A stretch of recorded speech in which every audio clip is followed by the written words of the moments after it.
এই জায়গাটি ফরিদপুরের চরকমলাপুর কুমার নদের পাড়।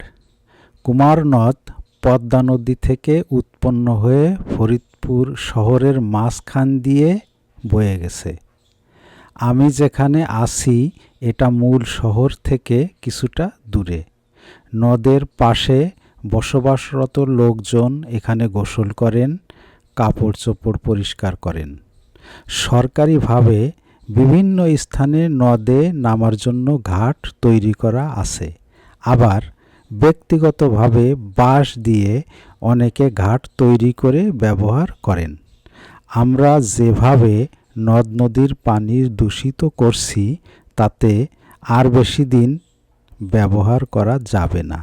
ফরিদপুর শহরের অধিকাংশ ড্রেনের শেষ মাথা নদীতে এসে পৌঁছেছে।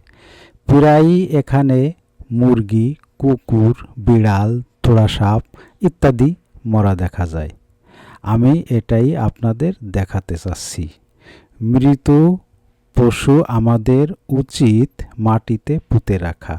এভাবে নদ নদীতে ফেলে দিলে পানি দূষিত হবে, ব্যবহার অনুপযোগী হয়ে যাবে, জনস্বাস্থ্য বিঘ্নিত হবে। আসুন আমরা সচেতন হই, মরা আবর্জনা নদীতে না ফেলি, সবাইকে নিয়ে একসাথে ভালো থাকি। ধন্যবাদ সকলকে।